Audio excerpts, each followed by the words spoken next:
സമീപ വർഷങ്ങളിൽ മലയാള സിനിമകൾ ഓരോന്നും സിനിമാ ആസ്വാദകരെ ഞെട്ടിച്ചുകൊണ്ടിരിക്കുകയാണ്.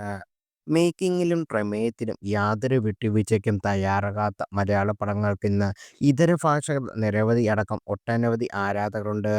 മുമ്പ് OTT വഴി മോളിവുഡ് പടങ്ങൾ കണ്ടിരുന്നവർ നേരിട്ട് തിയേറ്ററിൽ തന്നെ എത്താൻ തുടങ്ങി. ഇവയ്ക്ക് പുറമെ ബോക്സ് ഓഫീസിലും വമ്പൻ പ്രകടനമാണ് മലയാള ചിത്രങ്ങൾ കാഴ്ചവെക്കുന്നത്. ഒരു സിനിമയുടെ വിജയത്തിന്റെ പ്രധാന പങ്ക് വഹിക്കുന്നത് ടിക്കറ്റ് വിൽപ്പനയാണ്. നേരിട്ടും വിവിധ ആപ്പുകൾ വഴിയും സിനിമാ ആസ്വാദകർ ടിക്കറ്റ് എടുക്കും.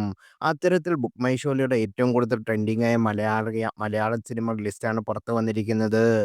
സൗത്ത് ഇന്ത്യൻ ബോക്സ് ഓഫീസാണ് ലിസ്റ്റ് പുറത്തുവിട്ടിരിക്കുന്നത്. ലിസ്റ്റിൽ 15 സിനിമകളാണ് ഉൾപ്പെട്ടിട്ടുള്ളത്.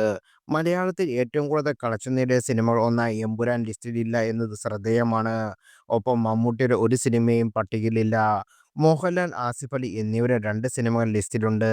ഇൻഡസ്ട്രി ഹിറ്റായ ലോക ചാപ്റ്റർ 1 ചന്ദ്രയാൻ മൂന്നാം സ്ഥാനത്ത്. ഒന്നാം സ്ഥാനത്ത് നസ്രിന്റെ ചിത്രം പ്രേമലു ആണുള്ളത്. 53 ദിവസമാണ് പ്രേമലു ബുക്ക് മൈ ഷോയിൽ ട്രെൻഡിംഗായി നിന്നത്.